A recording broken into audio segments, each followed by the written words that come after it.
না তেল না মশলা, রমজান ইফতারে গরম গরম পরোটার সাথে পেশোয়ারি থাকবে না তা কি করে হয়? এটা কিন্তু আমার অনেক পছন্দের, পরোটার সাথে পেশোয়ারি। অনেকে আমরা গরুর মাংস কিংবা খাসির মাংসটা খেতে চাই না, তবে চিকেন দিয়ে আজকে পেশোয়ারি তৈরি করে দেখাবো, যেটা খেলে কিনা আপনার ঘরে সবাই অনেক খুশি হয়ে যাবে, আঙ্গুল চেটে পুটে খাবে। ইফতারে সেরা ইফতারি তৈরি করে দেখাবো আজকে চিকেন পেশোয়ারি। জীবনে যেও একবার ট্রাই করেন নাই, একবার হলো ট্রাই করে ফেলবেন এমন একটা মজার ইফতার। রান্নাটা শুরু করছি। আমি চিকেন নিয়ে নিচ্ছি 1 কেজির চেয়েও একটু বেশিই হবে, বুকের পিস আর লেগ পিস মিলিয়ে। আস্ত পেঁয়াজ দিয়ে দিচ্ছি 5-6টা, আদা স্লাইস এভাবে করে পাতলা করে দিয়ে দিচ্ছি 5-6টা, আস্ত রসুন দিচ্ছি 5টা, আস্ত টমেটো ছোট সাইজের দিয়ে দিচ্ছি 5-6টা, আর দিয়ে দিচ্ছি আলু বড় বড় টুকরা করে এভাবে 5-6টা পিস। পেশোয়ারিটা খুব বেশি মজা হওয়ার জন্য লাগবে বোম্বাই মরিচ। আমি এখানে 3-4টা বোম্বাই মরিচ আস্ত দিয়ে দিচ্ছি, খেয়াল করুন, ছোট ছোট 2টা আর বড় সাইজের 2টা, আর কাঁচা মরিচ দিলাম 4-5টা। লবণ স্বাদ অনুযায়ী দিয়ে এবার দিয়ে দিচ্ছি আমার নিজের হাতের তৈরি গাওয়া ঘি।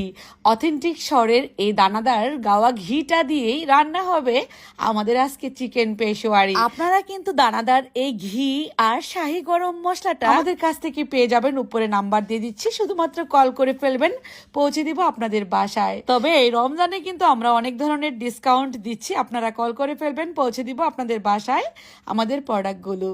এখন আমি শাহি গরম মশলা দিয়ে দিচ্ছি 1/2 চা চামচের মতো। এই তো শুধুমাত্র এই মশলাটাই দিব সুন্দর একটা ফ্লেভারের জন্য, আর কোনো কিছুই অ্যাড করব না। এবার দিয়ে দিব 4 কাপ পরিমাণ পানি।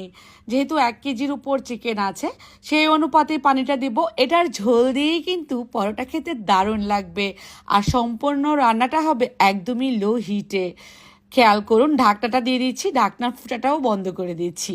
এই ঢাকনাটা একবারের জন্য আর খুলবো না, আস্তে আস্তে করে কিন্তু লো হিটে এটা হয়ে যাবে। আমার রান্নাটা করতে টোটাল সময় লেগেছে 1.5 ঘন্টার মতো। লো হিটেই সম্পূর্ণ রান্না শেষ করেছি, ধরা মাত্রই গলে যাবে এমন একটা রান্না আর কি। মানে আলু হোক আর চিকেন হোক, আপনি যখন নাকি পরোটা দিয়ে খাবেন দেখবেন যে মুখে দিলেই মিলিয়ে যাবে, এতটা মজার হয়। আর এটার ঝোলটা দিয়েই পরোটা খেতে দারুণ লাগে। সবশেষে আমি আরও একটু ঘি দিয়ে দিব, ঘিয়ের ফ্লেভারই কিন্তু এটা টেস্ট দ্বিগুণ বাড়াবে।